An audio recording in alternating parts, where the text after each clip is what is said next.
Aircraft making a condensation trail is very similar in many ways to when you go outside on a cold day and exhale.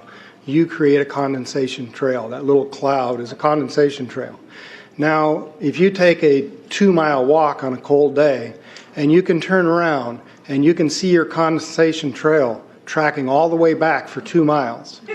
That's how crazy it is to think that what we're looking in the sky is actually condensation trails. What we're seeing now, and I first could not believe it, and I started looking at the skies, and these are not normal. They're not natural. There's something going on. I don't know who it is or why they're doing it. All I can testify is it's not natural and it's not normal. It's got to be some outside influence doing that. Thank you. I'm here to give you testimony that chemtrails, they're not contrails, are indeed real. They're spraying almost every day. I watch the clouds and watch the spraying program going on. I want to tell you that we're in very great danger from the pollution that's coming down over us.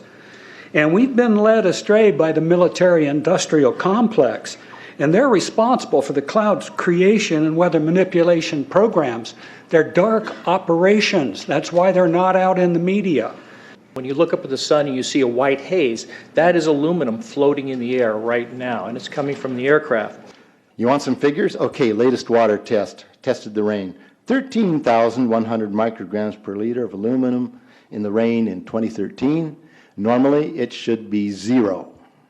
We have clouds in the sky we've never seen before. Almost every day, I'm seeing clouds I've never seen before. And NASA has been even named a few of these new clouds. It's really interesting, but NASA is a corporation. I want you to know that. Because as it comes down, what happens is a couple of things. Is that it actually is in our air, we breathe it. And as we breathe it, it's actually going to go up through our nostrils, into our brain, easiest access to our brain frontal lobe. The contaminants that have been identified, which already have been mentioned, are aluminum. Aluminum is the #1 free radical generator to the brain to cause early apoptosis, which is early death of brain, and it begins to set off the scar tissue, which we call the amygdalin, which is part of the chemical matrix related to Alzheimer's. So the drama is our children. ADD started in the 70s. Autism was not on the radar. There was no documents, there was no information.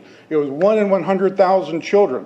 Today, what we have is 1 in 48 boys. I was part of the early group that was looking for aluminum in ADD and ADHD. And all of those children that started to develop those phenomena had high levels of aluminum. When we figured out protocols to detox them out, to free the body of those particular contaminants, what happened is that their brains came back.